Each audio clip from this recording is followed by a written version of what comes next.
financing architecture to be responsive to the needs of people and the imperatives of social and climate justice.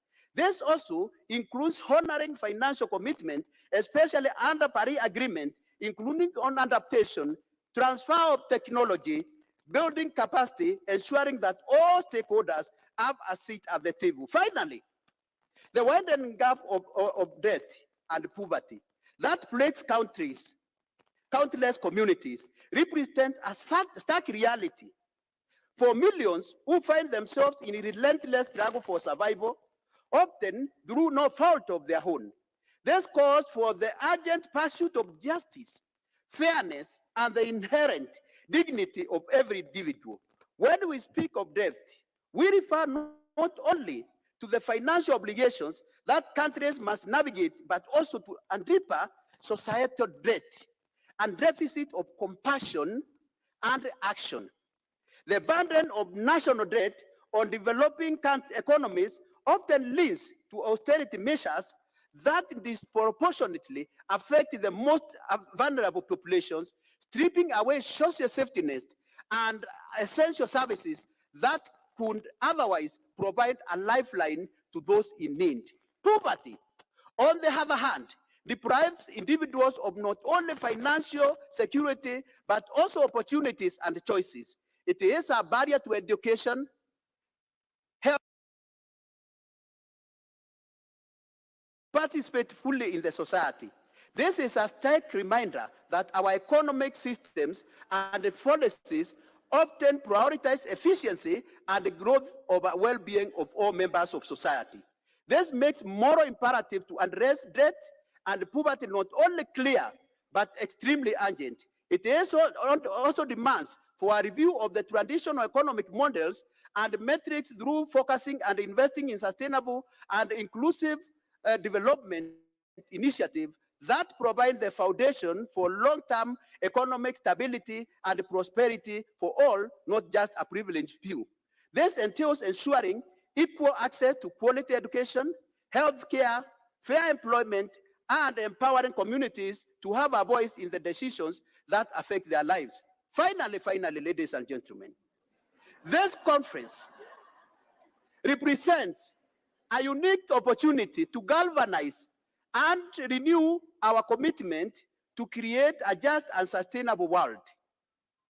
It is an invitation to harness the power of our shared humanity to overcome today's challenges and build a brighter future for all. During the pre-conference held on the 8th, mainly attended by African civil society, a number of concerns were raised, which I don't wish to repeat because for the interest of time, but they are very fundamental for us to really follow. While the challenges are daunting, they are not insurmountable. That's the good news. With concerted effort, strategic action, and a unified voice on the civil society, the youth, indigenous people, governments, UN agencies, and all, we can address these issues and work towards a world that reflects our highest ideals and aspirations. Thank you, Excellency. Thank you, ladies and gentlemen.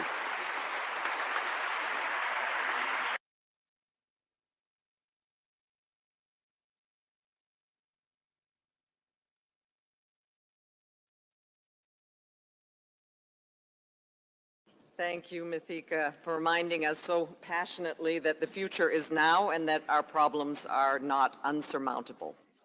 Please now join me in welcoming the conference co-chairs, Nudara Yusuf and Carol Agingo. Thank you so much again for your tireless work and dedication to this conference and the work that will follow. And I turn the floor now to you. Thank you so much, Melissa. Your Excellency, the President of Kenya, Your Excellency, Secretary General Antonio Guterres, thank you for taking the time and showing up to show that you are civil society champions. We really appreciate it. And as our first speaker showed, this is a civil society space. With all existing protocols observed, excellencies, colleagues, and my wonderful civil society family, here we are at the closing ceremony of the 2024 UN Civil Society Conference. We've made it. Carol, we've made it. Just under 48 hours ago, we set off to write the story of what happens next. What happens from May to September, and what happens beyond the Summit of the Future. To make our biggest statement as civil society, not just one of what we expect from an intergovernmental process, but one of what we can offer to an intergovernmental process. Over the last 2 days, we've seen passion, vibrancy, solidarity, and the unwavering dedication of civil society and stakeholders present here today and online to make a difference to multilateralism. We push the envelope on how civil society engages with intergovernmental processes, from interactive dialogues to impact coalitions, to the latter of which aims to bring together stakeholders working on various issues to create a space to support champion member states on specific reforms towards the Summit of the Future and the implementation process and beyond.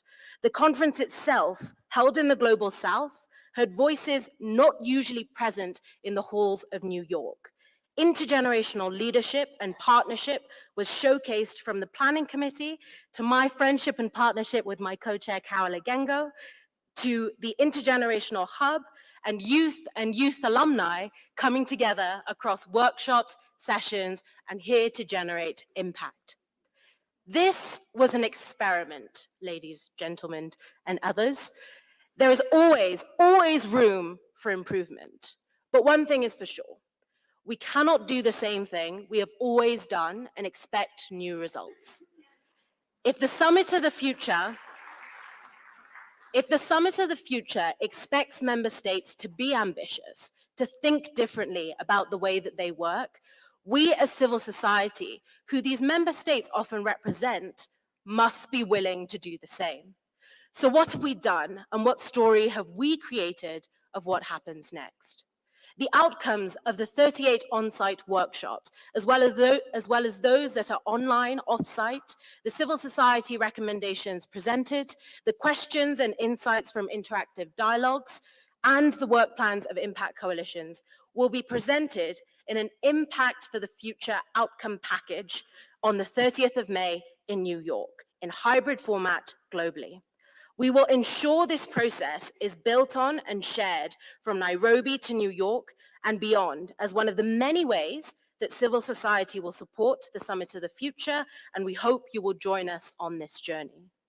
In addition to the UN press releases that have summarized each day of the conference, which have been available on the conference website, on Monday, you will find a note from Carol and me on some of our key personal takeaways on the conference website, alluding to what is to come in the Impact for the Future package from those who engaged in this process after we've had a little nap. We also express our thanks to the 4 major networks that were involved in the planning process of this conference. The major groups, which Carol also represents here, the Coalition for the UN We Need, which I'm proud to be a part of, the Global NGO Executive Committee, and Congo. Thank you to the Department of Global Communications and our incredible Secretariat colleagues for convening this space for civil society to lead, the UN Nairobi office, UNIS, the incredible technical teams and interpreters, security, protocol, and those who are hosting us here in Nairobi and enabled the smooth running of this conference. To our volunteers and youth reporters for bringing energy and commitment, and none of this would have been possible without our incredible, truly incredible planning committee and members and co-chairs sitting here in the front. May we please give them a round of applause.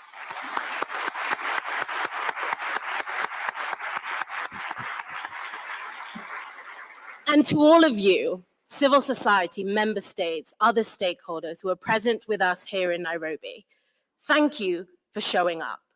I firmly believe here, over the last 48 hours, we invited stakeholders into our space and showcased the substance and expertise we bring into a discussion across activists, think tankers, scholars, grassroots champions, across civil society.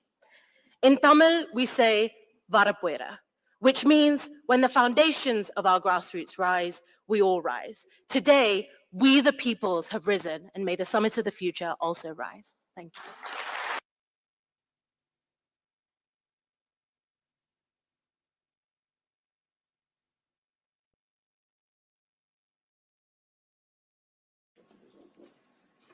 Thank you, Nudara. And Carol Agengo, the floor is now yours.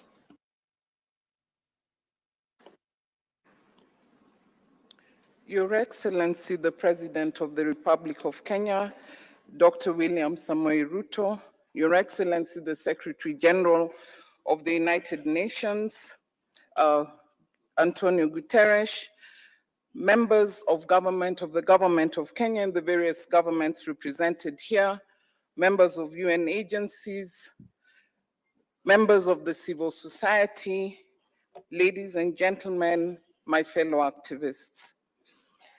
As we come to the close of the 2024 UN Civil Society Conference in support of the Summit of the Future, I am highly optimistic.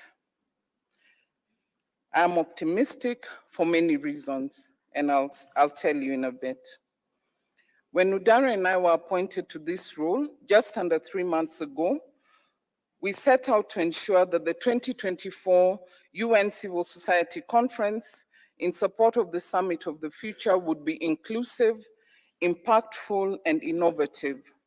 We were deeply conscious that the conference would not even begin to scratch the surface of the broad diversity that defines civil society around the world, because this is a global conference.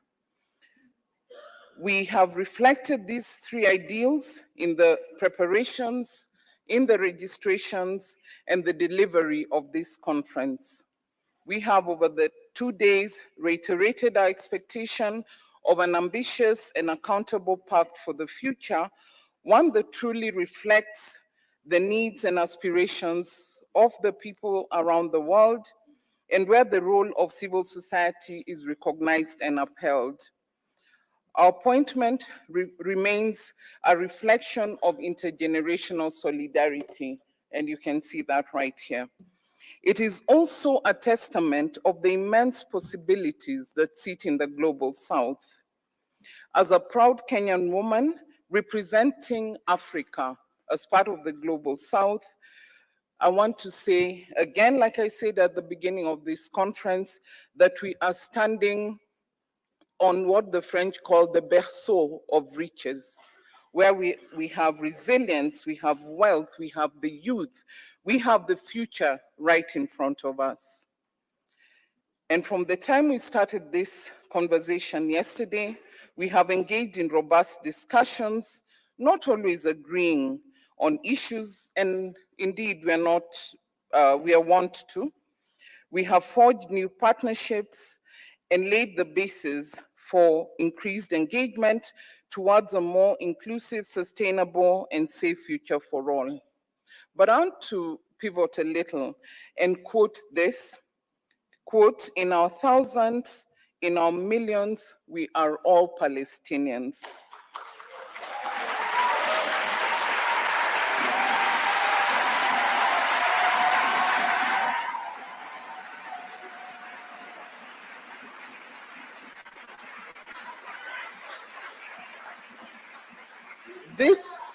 This was the message that reverberated across this room in the afternoon, catching Nudara and I by surprise, and catching everybody by surprise. But it all resonated with us, and we agreed as we stood in solidarity with our fellow brethren who came and stood here, that the situation in Palestine calls for immediate action. It calls for an immediate ceasefire, and indeed, we are all Palestinians.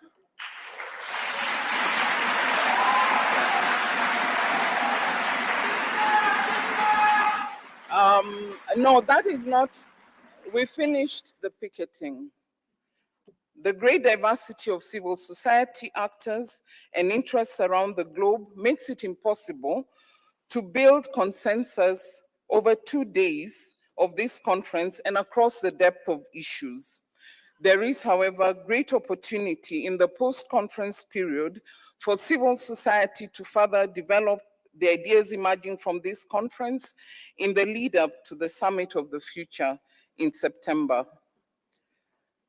As part of the conference, in the official pre-conference, Your Excellency, Kenyan civil society held a mobilization day that Mithika alluded to, and we discussed the Pact for the Future, the Declaration on Future Generations, and the Global Digital Compact. We also discussed the Public Benefits Organizations Act and came up with clear recommendations that we will share from this meeting to the respective government agencies.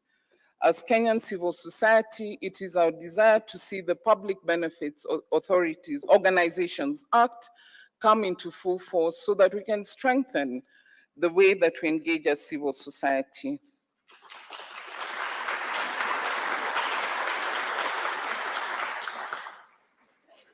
As we look to the future, our work is far from over. We must remain committed to raising the ambition and accountability of the Pact for the Future, informing its negotiations with inclusive perspectives, and ensuring that the commitments made by governments are followed through. In typical CSO fashion, we cannot move away from picketing.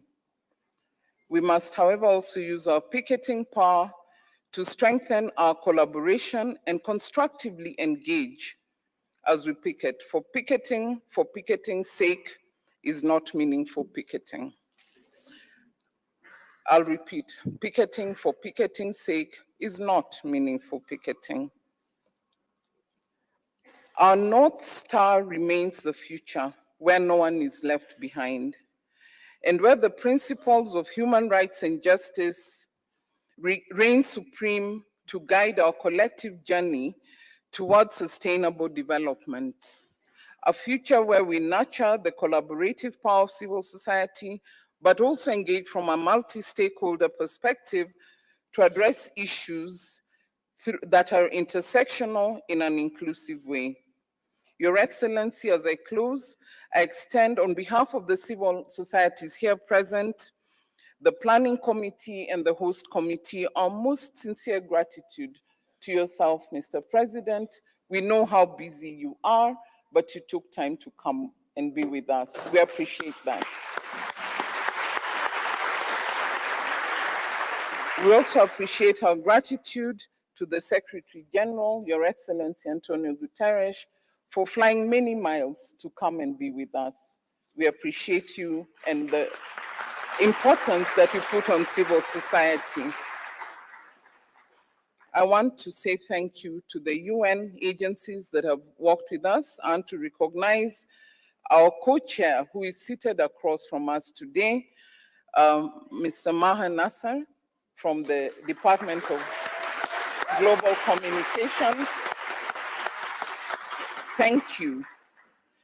And to appreciate UNON and all the people within this compound, starting with who I learned yesterday is the landlady, the USG Director General of UNON, Hawa Bangura. Thank you very much. I'd like to appreciate the resident coordinator, Mr.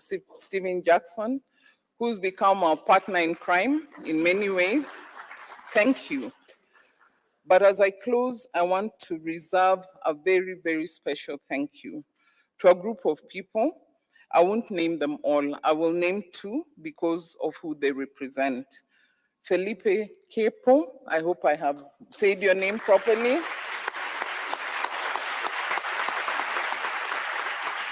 He's Mr. Fix-It. He has fixed all the problems that have got us, all the problems so that we can get here and be here today. I also want to thank, last but not least, Sandra Macharia. Please stand up.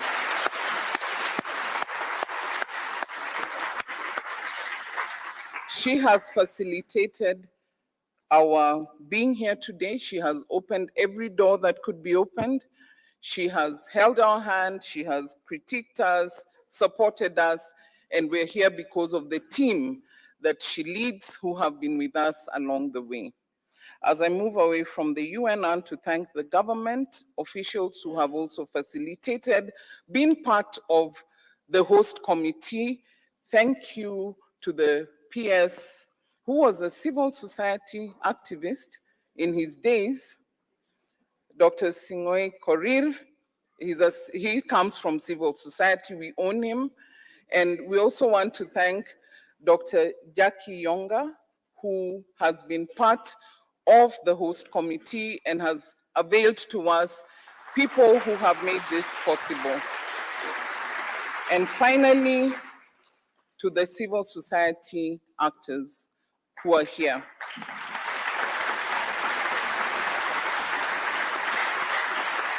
Your Excellency, you'll allow me to share a little secret. When he sat down, he asked me, all these are civil society. No wonder we're in trouble. Let us keep the trouble up and let us keep doing what we do. Thank you all very much.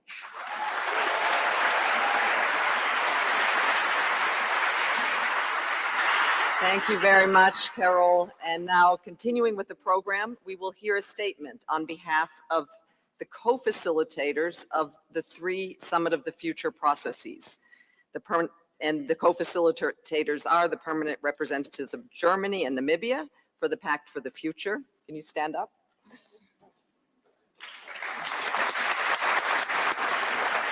The permanent representatives of Jamaica and the Netherlands for the Annexed Declaration of Future Generations. And the permanent representatives of Sweden and Zambia for the Annexed Global Digital Compact. And delivering the statement on all of their behalf is His Excellency Ambassador Hula Milambo, permanent representative of Zambia to the United Nations and co-facilitator of the Global Digital Compact. Your Excellency, please join us at the podium. Thank you.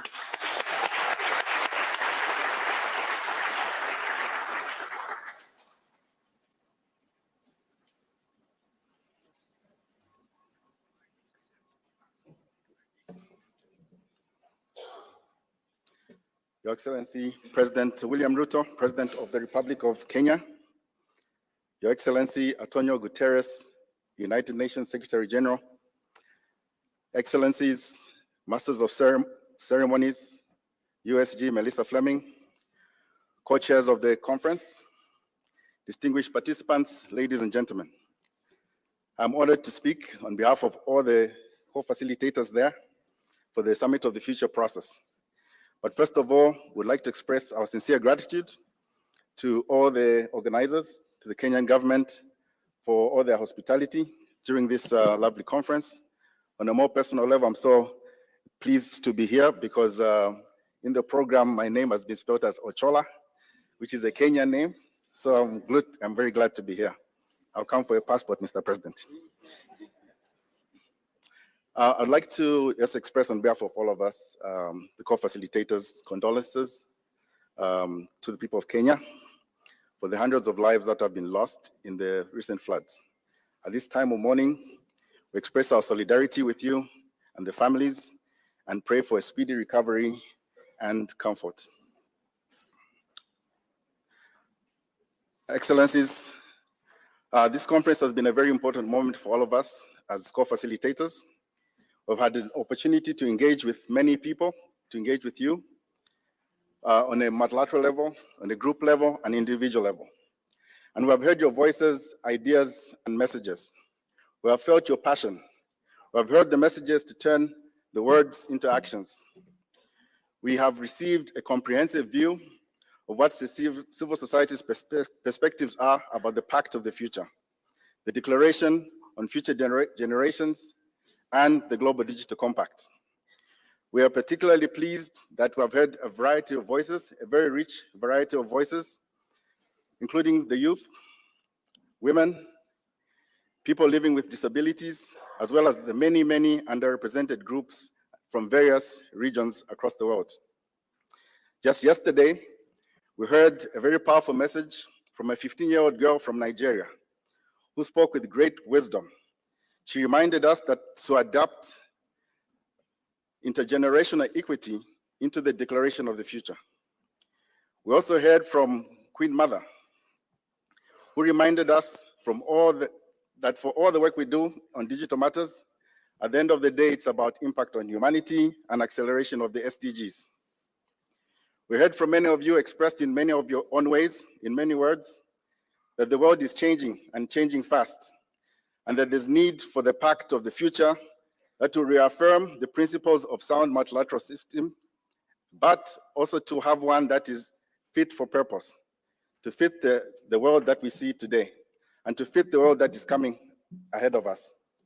Ladies and gentlemen, at this point in time, I would like to express our great gratitude to the various persons. First and foremost, we express our great gratitude to yourselves, the participants, for the very active engagement and constructive discussions that we've had. Would like to really take this spirit of multi-stakeholderism into the various processes. Many of us have confirmed and reaffirmed our openness to hearing you, and we take this spirit back to New York. Be assured that we remain open to dialogue, to engage with civil society, to hear all voices in the process. I'd like to extend special thanks now to the co-chairs of the conference.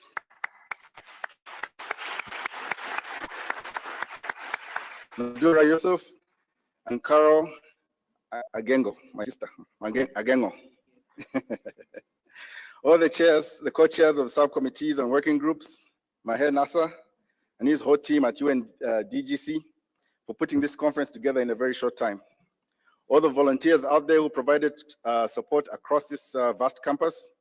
We'd also like to recognize UNON, our landlady, Director General Zainab Bangura. Thank you very much. Ladies and gentlemen, Excellencies, really, as we all go back to our various corners, let it be remembered that there's a common thread that runs across all three processes. We have to rebuild trust in the promise and power of multilateralism. Let us all be successful in this quest because it will change lives. It matters for the future. It matters for the unborn children. Let us make this happen, ladies and gentlemen. Thank you very much.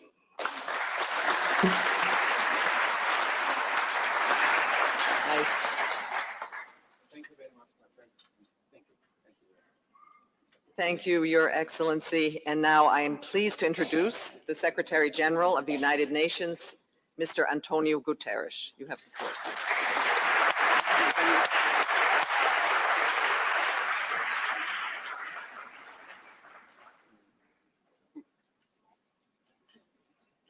My dear friend, President William Ruto of the Republic of Kenya, Excellencies, dear friends. Allow me to begin by extending my deepest condolences to all those affected by the devastating floods that have swept through Kenya and neighboring countries. I am heartbroken by the destruction, by the lives taken, by the families who have lost everything. I know that there are also many Brazilians in this room. I want to express to them also my deep solidarity. We honor all victims today on this public holiday, the National Tree Growing Day. And we recognize that together we can tackle the challenges ahead and prevent damage in the future.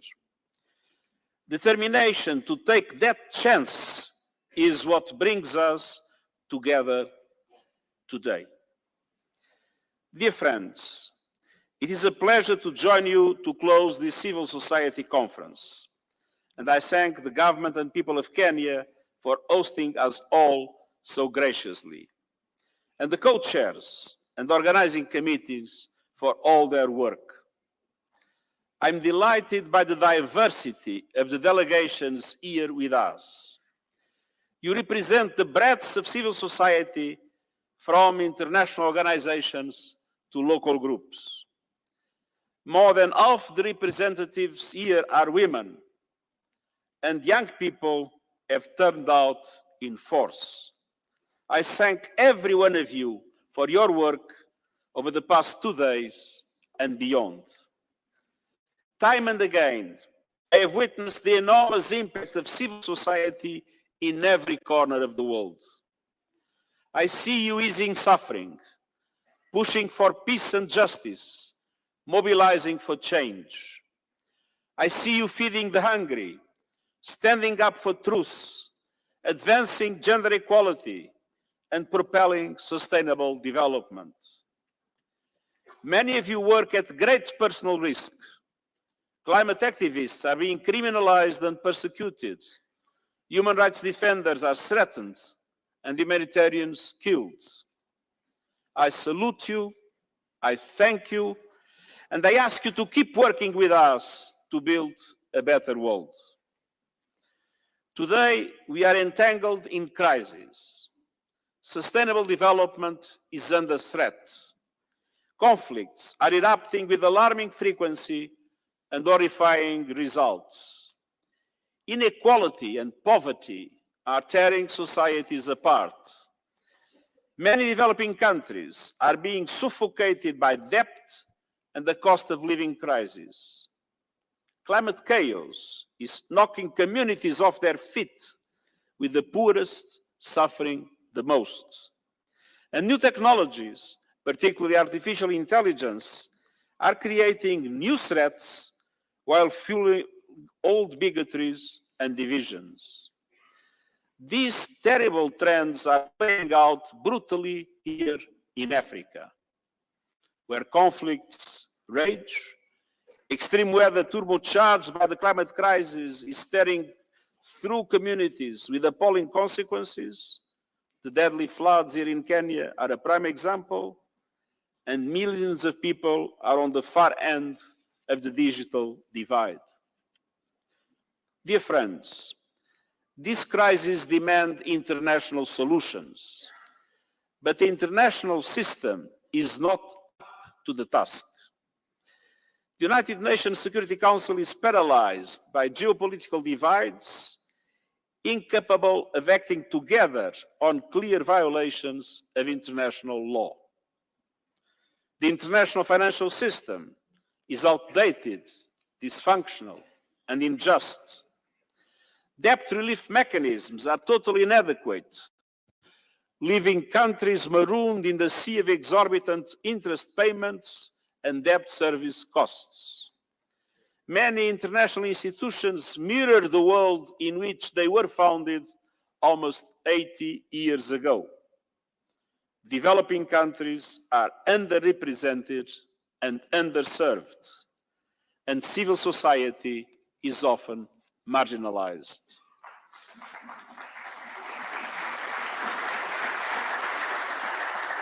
We need to reform and revitalize multilateralism so that it reflects the realities of today and is fit to face the challenges ahead. The report I presented on our common agenda sets out a vision for a more inclusive, networked, and effective multilateralism. A multilateralism where the contributions of civil society are recognized as central, not a token or an afterthought. And this ambition reflects the vital role you play. I have long admired a brilliant German philosopher, Jürgen Habermas, probably the one that has had more influence in my political philosophical thinking when I was young. One of his key ideas is on intercommunication between civil society and the political realm in modern democracies, how that is essential to those democracies and how it shapes decision-making and is vital to creating laws and policies that are acceptable to citizens. In other words, at the national level, civil society is an essential bridge between people and their representatives, part of the glue that holds democracies together. And what is true for national politics must be true for global politics. And so I believe it is crucial to establish dialogue between political decision makers and civil society within all our international institutions. And this is key to rebuilding trust and restoring legitimacy, and to ensuring international decisions are shaped by the concerns, the values, and the experiences of people across the globe. Dear friends, the Summit of the Future is a key moment to drive forward our vision for a renewed multilateralism. On the road to the summit, we are striving to fully engage civil society. And the summit itself aims to push progress on key issues and strengthen and update multilateralism so that we can manage both the risks and opportunities ahead for the good of all humanity. Turbocharging the implementation of the Sustainable Development Goals, unlocking finance for climate action and development, and driving progress towards deep reform of the international financial architecture so that it corresponds to the realities of today's economy and so that it can provide an effective safety net for developing countries in moments as difficult as the present one. And the same naturally applies to the Security Council of the United Nations. Today we must create a new emergency platform so we can collaborate as soon as crises hit, renew governments of outer space to reduce risks and reap benefits, embed young people at the heart of decision-making in multilateralism, and agree on ways to consider the interests of future generations in today's decisions. We must close digital divides and move towards new governance structures for new technologies, harnessing artificial intelligence as a force for good for all humanity, not just for the rich. And we must revitalize our collective approach to peace and security with a new agenda for peace. That means prioritizing prevention and changing our approach. Recognizing that conflicts do not spring from nowhere, and embracing an expansive model, one that encompasses human rights, gender, sustainable development, and the links between climate and security. That is the true prevention, not just simply talking to some politicians to see if they don't start a war. Priorities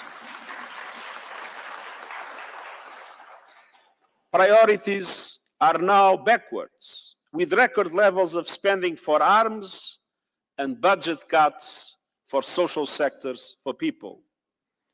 We need to reposition disarmament at the center of the international agenda and act urgently to create a world free from nuclear weapons.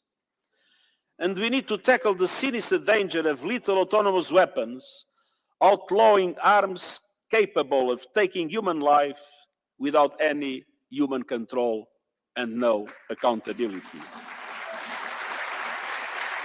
Across all of these areas, human rights and gender equality are critical, and so is the contribution of the civil society.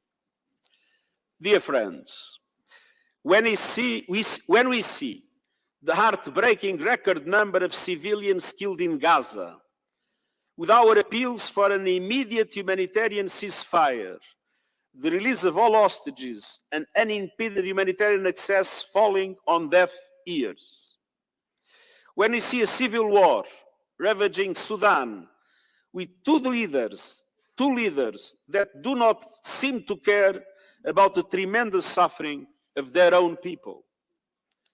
When we see conflict unabated in the Sahel, the Great Lakes, and the Horn of Africa, we understand that something is fundamentally wrong in the present world order, as if the Charter of the United Nations, international law, international humanitarian law, human rights, and basic human decency no longer matter.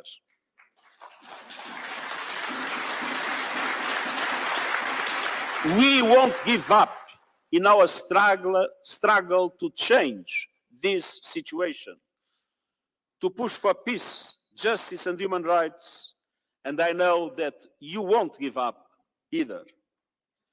My best hope for the future is you. Dear friends, we need to be informed by your frontline know-how. We need your can-do attitude to overcome obstacles and find innovative solutions. And we need you to use your networks, knowledge and contacts to implement solutions and to persuade governments to act. Your contributions have been indispensable, and I thank you. And your new impact coalitions promise a new era of engagement. These models of collaboration span ages, regions, and sectors, and focus civil society's energy and expertise for maximum impact on the challenges we face. I invite you to bring this spirit to the action days we are holding as the Summit of the Future will begin. And I ask you to engage your national governments, using your channels and networks to demand ambitious commitments at the summit, not business as usual. Dear friends, the Summit of the Future is a chance to push progress on the issues that matter to you and to us. A chance that cannot be missed. Our fight is one fight, creating a better world and a brighter future for all. Together, let's seize this chance and make the Summit of the Future really count. Thank you.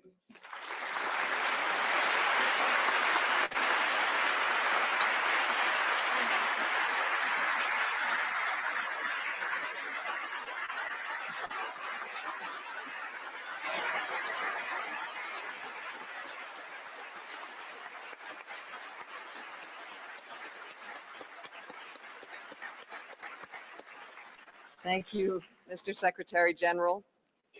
And now it is my distinct honor to introduce His Excellency, Dr. William Samoei Ruto, President of the Republic of Kenya, and our wonderful host country, not just for this conference, but also for our UN headquarters here. Excellency, you have the floor.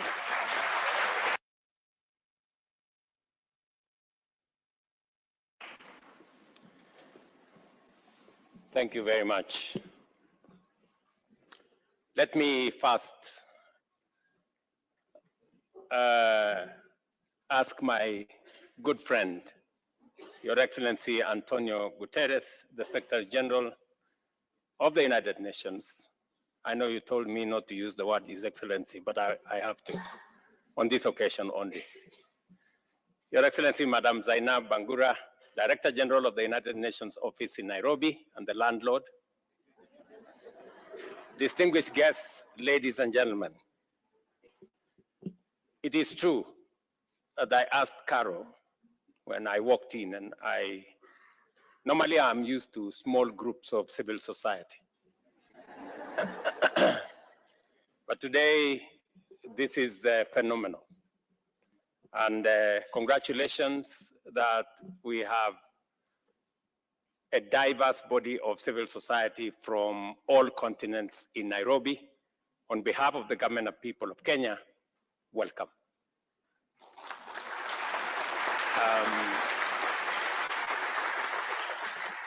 Caro and Ms. Yusuf, I must say, have done an outstanding job.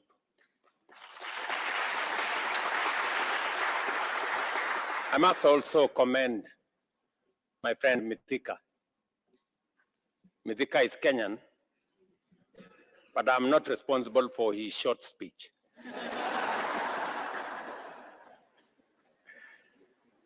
In any case, I hope all of you have enjoyed your stay in our country, and I'm delighted to hear that your discussions have been encouraging and productive, which bodes well for our progress, prosperity, and the future of both the people of Kenya and all of us as global citizens.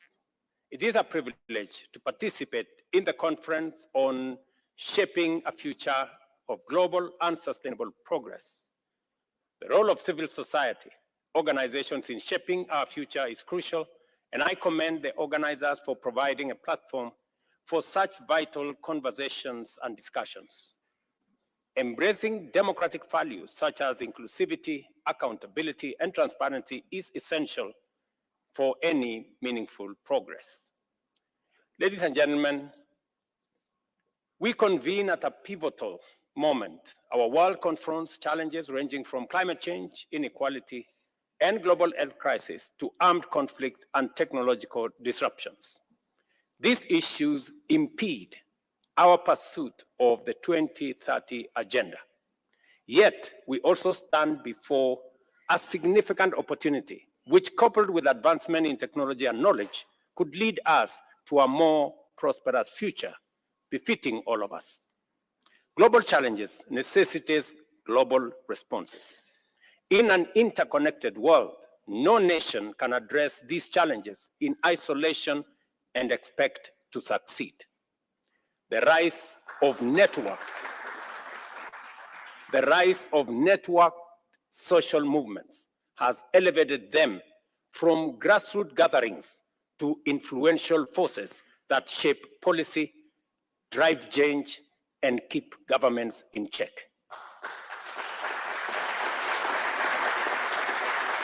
Governments operate under intense pressures to deliver immediate results while pursuing sustainable development, which demands long-term integrated strategies. We recognize the non-state sector as vital for inclusive growth and sustainable development. Your role in championing policies that address the special needs of multiple and diverse constituencies, fostering change, ensuring social justice, advocating for protection of minorities, transparency and accountability is integral to any meaningful development. Your advocacy is crucial in defining our policies and actions to deliver sustainable development. This fact is now clearer than ever as Kenya pursues a bottom-up economic transformation agenda to deliver ample opportunities, create jobs, and provide critical social services aiming to significantly reduce poverty and enhance employment in the next 10 to 15 years. Better, a national transformation plan was developed through an extensive inclusive process involving actors from diverse agencies, interest groups, organizations, and sectors across the country from the grassroots up. This method of conceptualizing and developing our manifesto and developing agenda proved to be most effective in solving problems, meeting people's needs, and implementing growth strategies. Consequently, our plan represents a revolutionary approach to national development, focusing on ambitious targets and implementing bottom-up transformation strategies. These strategies prioritize expanding and aligning opportunities with the aspirations of micro, small, and medium enterprises, small-scale rural farmers, and millions of other Kenyans in the informal sector. Our development agenda is inclusive, with a special focus on those at the bottom of the economic pyramid. Addressing the causes of exclusion and marginalization as fundamental drivers of poverty and inequality has become a priority. Under Better, we understand development to be the inclusive and collective pursuit of diverse goods across numerous sectors and not a special and exclusive project of the executive or the public sector defined by narrow objectives or narrow interests. It is evident that for development to fulfill its purpose, it must be pursued by an all-of-society coalition from the bottom up, and its impact must be felt by citizens from all walks of life. I want to repeat this because it's important. I want to repeat this, that development cannot be the preserve or the exclusive preserve of the executive or those who monopolize power. For it to be meaningful, it must be an all of society coalition, bringing politicians, those in government, those in the opposition, civil society, non-governmental organizations, into one space that then can figure out what is the future that befits all of us. That is why our commitment to establishing a platform of engagement, bringing together micro, small, and medium enterprise and large business owners, civil society organizations, faith-based groups, youth, women, and others to address the nation's cohesion and inequality challenges is very central. Further, in recognition of the indispensable capacity of civil society sector in promoting education and awareness, inclusion, participation, and mobilizing collective action, we committed to operationalizing the Public Benefits Organizations Act.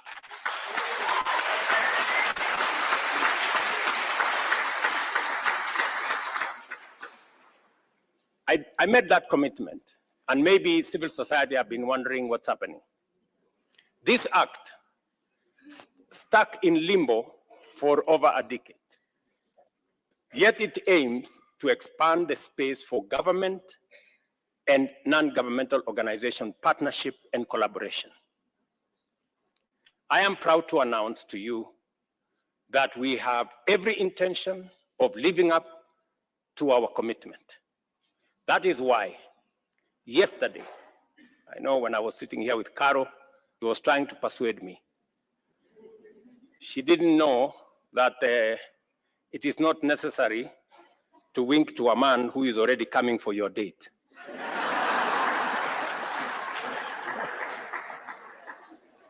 That is why yesterday we executed the legal instruments to give the BPO Act effect as law in Kenya.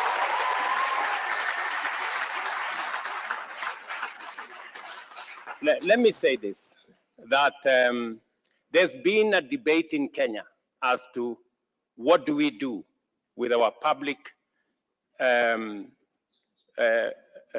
benefit organizations in Kenya, otherwise called non-governmental organizations. And there's been a robust and big debate as to what parameters do we apply. I see and I am persuaded that civil society has a real chance of making a contribution to making our country better. We may not necessarily agree, but that is the beauty of having diverse opinions. We end up with a better result if we harness all the viewpoints and finally come to a conclusion when we have considered all our diverse ideas, suggestions, and recommendations. The new BPO Act that was enacted almost 15 years ago, but we operationalized it yesterday. So, Caro, what you asked me to do, I already did.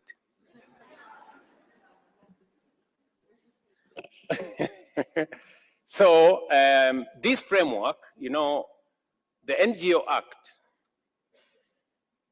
put through our civil society a very chaotic mechanism where they had almost 8 pieces of legislation that governed their operation. We have now consolidated the operations of civil society into one predictable legal regime. They now can understand how registration will happen, how they can conduct their business.